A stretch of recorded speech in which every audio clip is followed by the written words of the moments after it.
নমস্কার বন্ধুরা, welcome back to my channel. তো এখন আমরা ইদানিংকালে ওয়াইটিতে দেখতে পাচ্ছি যে দিদি হইতে সাবধান। তো কীরমভাবে সব কিছু চলছে, মানে সন্দীপের বাড়িতে যে পাতানো দিদি ঢুকেছে, তো সে মোটামুটি টিনা সন্দীপকে আলাদা করেই ছাড়বে, এরকম একটা সে মানে ধনুক ভাঙা পণ করেছে আর কি। কারণ সে যেরকম টাইপের টিনা সম্পর্কে কথাবার্তা বলে যাচ্ছে, সেটা সত্যি কথা টিনা যদি শোনে, বা টিনা অবশ্যই শুনছে, তার মনের মধ্যে কি হচ্ছে সেটা বুঝতেই পারছি। আচ্ছা, অপরপক্ষে টিনার দালাল দিদিও আছে। এখন দালাল দিদির সঙ্গে টিনার যে যোগাযোগ, সেটা ফোনে ফোনে হচ্ছে, কিন্তু এ তো পাতানো দিদি একদম পৌঁছে যাচ্ছে। মানে ও একদম পুরো প্রতিজ্ঞা করে নিয়েছে যে টিনা সন্দীপকে আলাদা করে তারপরে ও ছাড়বে। ঠিক আছে, এবার ব্যাপারটা হচ্ছে উনি ওখানে গিয়েই পড়ে আছেন মোটামুটি। পারলে ওনাদের বাড়িতেই থেকে যান, মানে সন্দীপের বাড়িতেই পারলে ওই পাতানো দিদি থেকে যায় এবং ওখানেই, কারণ ওখানে যত ওদের সঙ্গে মুখ দেখাবে তত সাবস্ক্রাইবার মানে বাড়ছে আর কি। আমি একটা জিনিস অবাক হয়ে যাই যে একে যারা সাবস্ক্রাইব করছে বা একে যারা সাপোর্ট করছে, কি করে করছে? এ যে একজন যে পরিমাণ নোংরামো করছে, যে পরিমাণ উল্টোপাল্টা কথা বলছে, যে পরিমাণ ল্যাঙ্গুয়েজ খারাপ ইউজ করছে, একে কি করে কেউ ইউটিউবার হিসেবে মানে? ঠিক আছে, কারণ মানে ওনার লাইভেও আসেন যখন, বা বিভিন্ন টাইমে দেখি, জাস্ট কি বলবো, তো সেরকম একজন মানুষকে কি করে মানুষ সাপোর্ট করে? অপরপক্ষে যারা ভালো ভিডিও বানায় তাদেরকে মানুষজন দেখেন না, এটাই হচ্ছে প্রবলেম। আচ্ছা, উনি তো সন্দীপদের মোটামুটি পেছন ধরে ধরে লেজ ধরে ধরে উনি একদম যেখানে যাচ্ছে সেখানে পৌঁছে যাচ্ছেন। এই তো কিছুদিন আগে বলে তারাপীঠ ফারাপীঠেও দেখা গেছিলো ওনাকে। তো যাই হোক, এখন ব্যাপারটা হচ্ছে এই সমস্ত দিদিরা যদি থাকে না, এখন দিদিদের কাজ কি? যে কোনো দিদি, সে পাতানো হোক কি যাই হোক, দিদিদের কাজ হচ্ছে যদি তার ভাই এবং ভাইয়ের বউয়ের মধ্যে কোনো রকম কিছু হচ্ছে, তো সেটাকে ঠিক করে স্টেবল করে কৃষাণুর মা বাবাকে এক করে দেওয়া। কিন্তু উনি কি কোনোভাবে কৃষাণুর মা বাবাকে এক করার কথা ভাবছেন? উনি তো আলাদা করার কথা ভাবছেন। কারণ উনি যত বেশি ওদের ওদের নিয়ে টিনাকে উল্টোপাল্টা কথা বলবে, তত টিনা সন্দীপের ওরা আলাদা হবে। ঠিক আছে, এবং সেই জিনিসগুলো চলবে।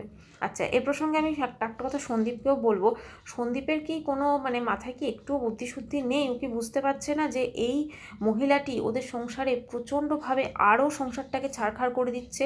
কারণ এ হচ্ছে মানে অসম্ভব চালাক একজন ধূর্ত মহিলা।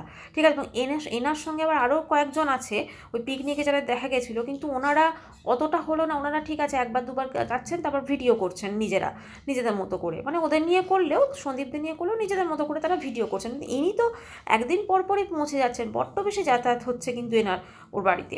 আচ্ছা, আর একটা কথা, টিনা তার শ্বশুরবাড়িতে ফিরতে চাইছে বা টিনা সন্দীপের কাছে ফিরতে চাই, তো এটা তো খুব ভালো কথা, এটাকে তো স্বাগত জানানো উচিত। এটাকে কেন উনি আরও বেশি করে বলছেন যে ও ফিরতে চাইছে? কেন স্বামী স্ত্রীর সম্পর্কের মাঝখানে কেন ওই পাতানো দিদির এতটা ভূমিকা হবে? কেন হবে পাতানো দিদির এতটা ভূমিকা? উনি কে? উনি তো একজন কন্ট্রোভার্সি ক্রিয়েটার। আজকে যদি ওনার ভিউজের ইয়ে না থাকতো, তাহলে উনি সত্যি কি সন্দীপদের এতটা, উনি উনি যে বলছেন আমি পাশে থেকেছি, আমি ঢাল হয়ে থেকেছি, সত্যি কি উনি ওনার সন্দীপদের পাশে থাকছেন? সত্যি কি উনি সন্দীপদের কোনো উপকার করছেন? উনি তো সন্দীপদের আরও ক্ষতি করছেন। যত দিন যাচ্ছে উনি সন্দীপদের আরও ক্ষতি করছেন, এবং সন্দীপরা যদি এটা এখনও না বুঝতে পারে, তাহলে কিন্তু সুদূর ভবিষ্যতে আমার মনে হয় অনেক বেশি বিপদের সম্মুখীন হবে এই পাতানো দিদির জন্য।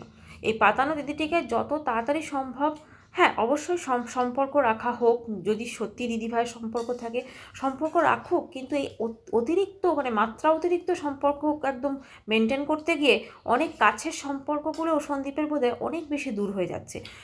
যে সময়টা এই টিনার পরকীয়া বা এই টিনার ছেড়ে চলে যাওয়া বা সন্দীপের টিনার মধ্যে ঝামেলাটা হয়েছিল, ধীরে ধীরে সেটা কিন্তু অনেকটা হলেও হয়তো শান্তির পর্যায়ে যেতে পারতো বা যাচ্ছে। কিন্তু সেখানে এই পাতানো দিদি আরও বেশি করে সেখানে বেশ আরও জটিল করে দিচ্ছেন জিনিসটাকে, যাতে কোনো দিন জিনিসটা সরলই না হতে পারে, যাতে কোনো দিনও টিনা সন্দীপ এক না হতে পারে। পাতানো দিদি সত্যি কথা বলুক তো, উনি কি টিনা সন্দীপকে কোনো দিন একভাবে দেখতে চেয়েছেন? কোনো দিনও না। টিনা তার সংসারে ফিরে আসবে, সেটা একান্ত টিনার ডিসিশন হবে, সেটা সন্দীপদের হবে, ওর মায়ের হবে। কিন্তু উনি কি করছেন, মাঝখান থেকে এমন কিছু কিছু কথা বলে উনি ভিডিও করছেন, যার ফলে টিনা যদি এই ভিডিওগুলো দেখে, তাহলে ও যদিও বা ভেবে থাকে যে হ্যাঁ ও সন্দীপের কাছে ফেরত আসবে বা কৃষাণুর কাছে ফেরত আসবে, তাহলে সে আর মানে কি বলবো, এইসব কথা শুনে আর সেই ইচ্ছাটা তার থাকবে বলে মনে হচ্ছে না। কন্ট্রোভার্সি ক্রিয়েটার হোক বা যে কোনো দিদি হোক, কারণ তো দিদি, ঠিক আছে, সবার একটাই চেষ্টা হওয়া উচিত তাহলে টিনা সন্দীপ এক হয়ে যায়। টিনা সন্দীপ এক হয়ে গেলে ওই কৃষাণু, ওই বাচ্চাটার ভবিষ্যৎটা অনেক উজ্জ্বল হবে। ওই বাচ্চাটার কিন্তু সারা জীবন ওইভাবে ও ঠাকুমার কাছে কিন্তু মানুষ হতে পারবে না। মা মাই হয়, মা যে ভালোবাসাটা দিতে পারবে সেটা আর অন্য কেউ দিতে পারবে না।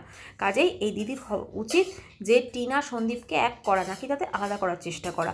আর শুধুমাত্র ভিউজ, রেভিনিউ এগুলো না ভেবে, যদি উনি সত্যি দিদি হয়ে থাকেন, সে পাতানো দিদি সই, তাহলে পাতানো দিদিও যদি উনি সত্যি হয়ে থাকেন, তাহলে টিনা সন্দীপকে এক করে সবাইকে দেখাক। তাহলে সবাই আজকে যে ওকে বলছে না যে মানে অনেক রকম কথা, তাহলে সেটার ভুল প্রমাণিত উনি করুক। টিনা সন্দীপকে এক করে দিক। যেমন আমরা সবাই চাইছি টিনা সন্দীপ এক হোক, উনিও যেন চান টিনা সন্দীপ এক হোক।